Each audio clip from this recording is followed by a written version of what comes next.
Right, welcome to Rich Biz Life's Adventures. Doing the shower walls today. We did start doing the templating earlier, but the weather turned against us and it started lashing it down, so we packed away. Been and done a bit of shopping for some bits and bobs, come back and the rain stopped, so we're going to crack on. So you'll see us already done the template. Now we're going to start cutting it onto the main plywood. So we'll pop that on time lapse, stay tuned and you'll see what we're doing.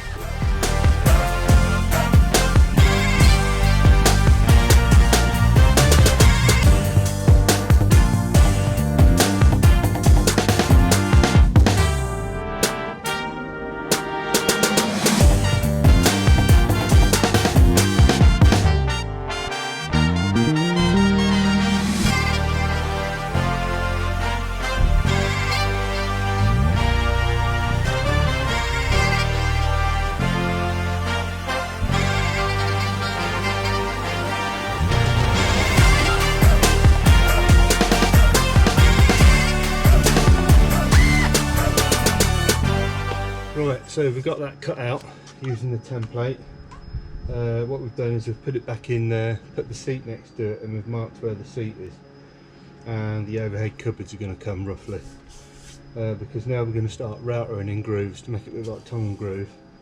And what we don't want to do is waste time and weakening it slightly by putting unnecessary grooves in behind the seat area and behind the overhead locker area. So we're going to start marking that out now. Start routing it like we did with the bed backboard and go from there. So again, going to put you on time lapse and you'll see what we do.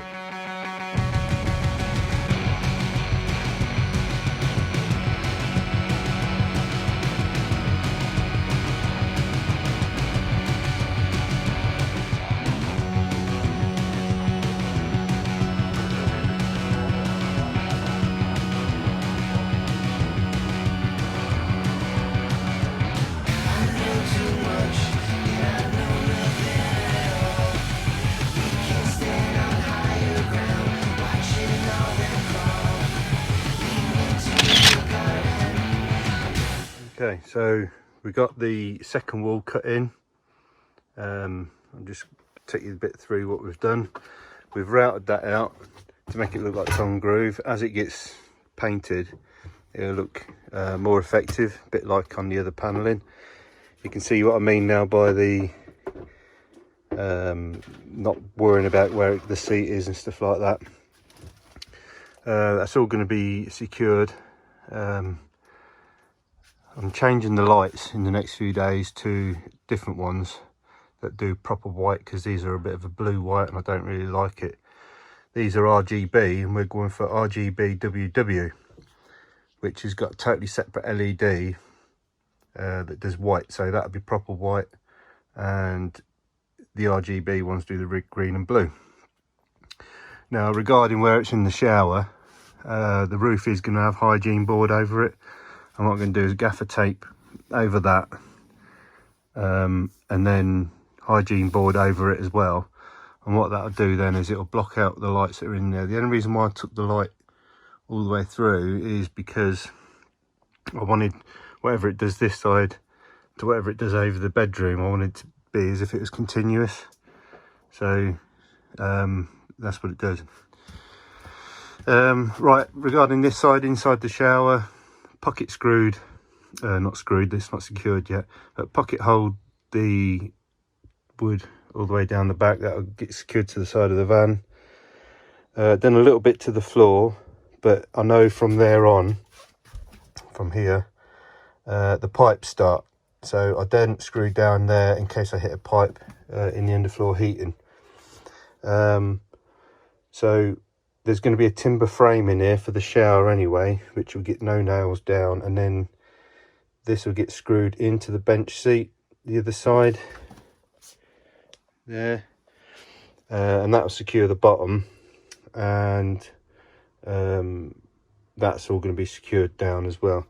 But the frame is to support the shower tray that goes on, and then the hygiene board that goes in here will cover all the pocket hole screws and everything like that. So I've got no need to filler those and anything like that. This very slight gap along the top there, that will get filled with sealant, and then from the other side, once it's painted, won't really stand out too much anyway. And then our overhead cabinets will come down to here, and that works out at 300 back, 290 deep. Now how we come up with that measurement is our overhead cupboard there for the cab, that's 290 deep. So we didn't end up sticking down, we're going to take the cabinets exactly level with that all the way across to that side.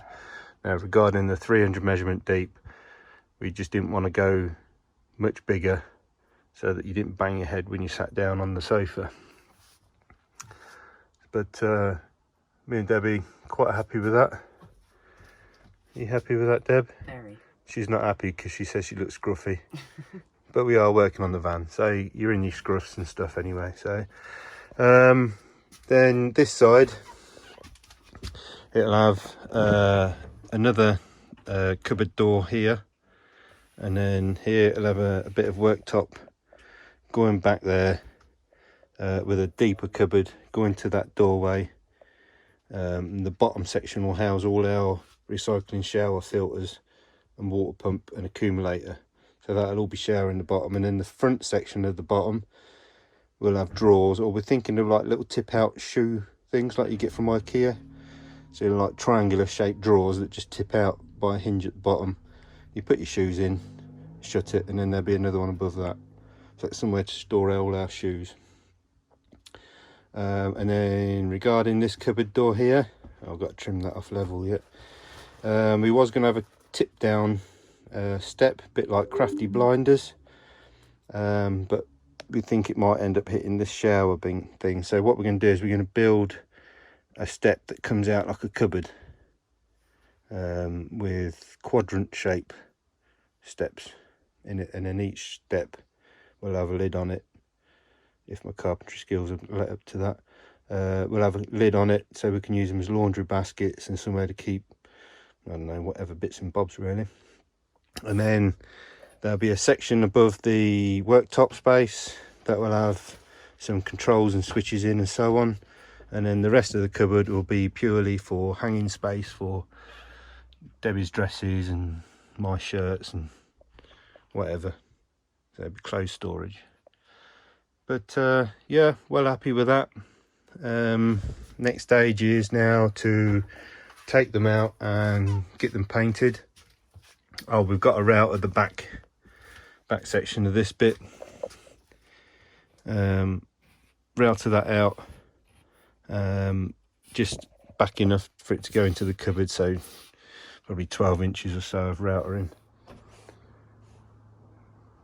That's that wall all painted, that are tongue and grooved. I've got the new lights in. As you can see, they're much more whiter.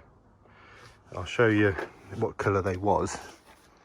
They were that colour, and that's too blue for my liking. It's not a proper white. I think it would give me a headache after a while. Look at the state of my van. It's absolutely disgusting. Anybody else's van looks like this? I don't think it does.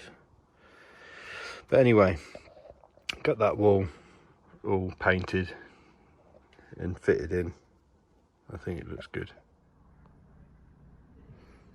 Right, got the back wall in for the shower.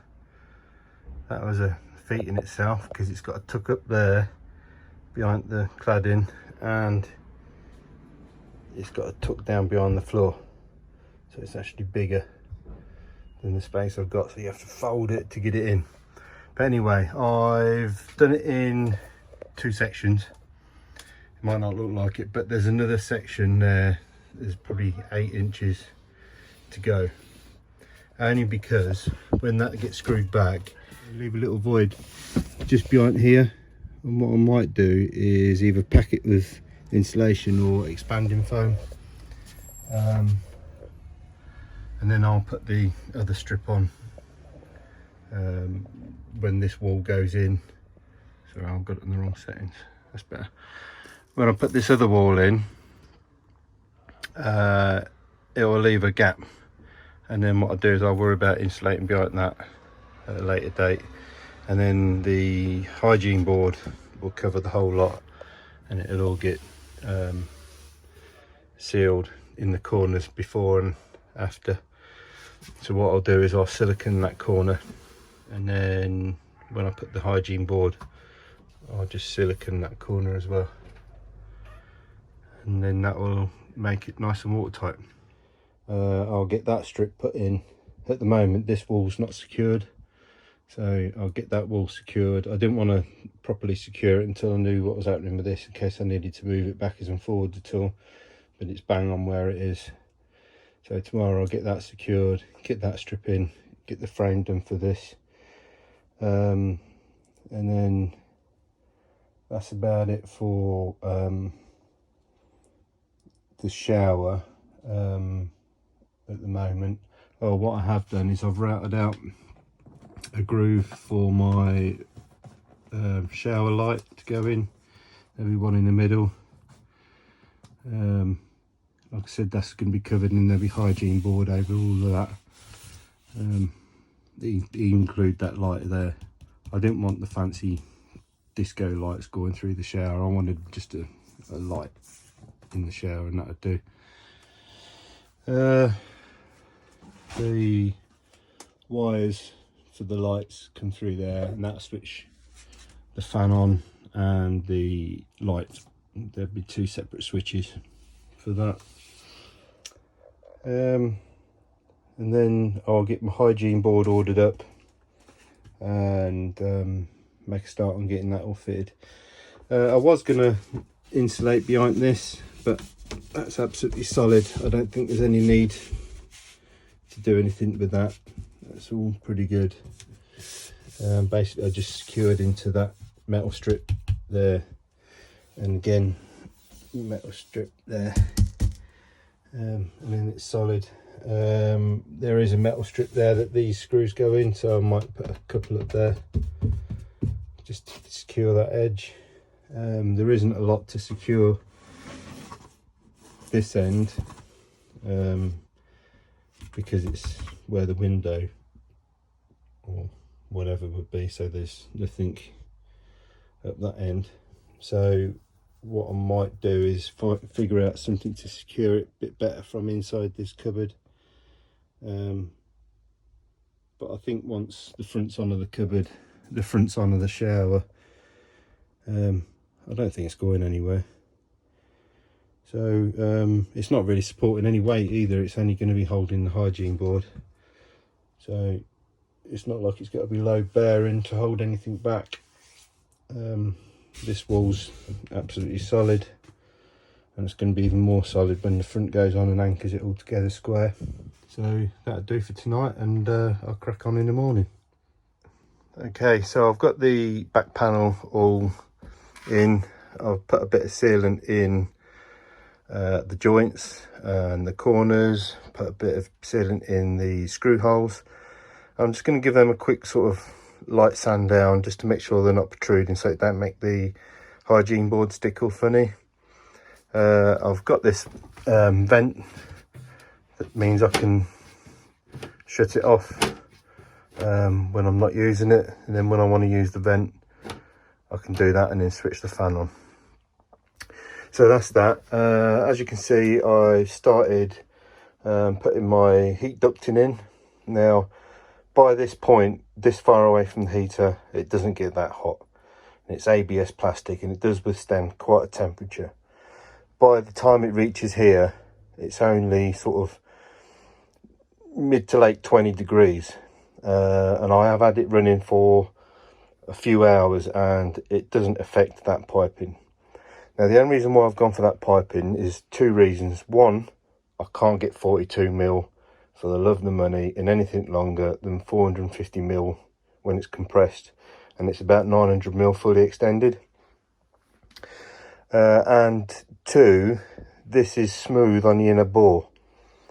Now the other piping that I've got, this stuff As you can see, it's convoluted, if that's the right wording, which adds restriction to the airflow.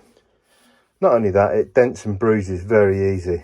Okay, it's very light, but there's not that great a deal of difference between that piping and this piping in weight for like lengths. I'm not very good with weights and stuff, estimating what the weight difference is, but there's not a lot in it. If you cut the same length of pipe in the drain waste pipe and this pipe, there's not a great deal of difference in it. So I can duct it all around there. I can go under there, and then as far as there, it will have that convoluted flexible piping. So where it does the initial turns, ignore that pipe on there, I was just testing something. Where it does the initial turns, it will be the cardboardy type material piping. Then it will come along here, around there, so elbows round out of the shower, round there out by the wheel arch, and that is very tight down there, believe me. Then it goes down there, one bit goes under the bed, and one bit will come out this side of the bed, and there'll be another one that comes out in the shower, but I'll wait until I've got my hygiene board on there and then bore through the lot in one go. Now, I did use a lot of this pipe with extension, with joiners on, like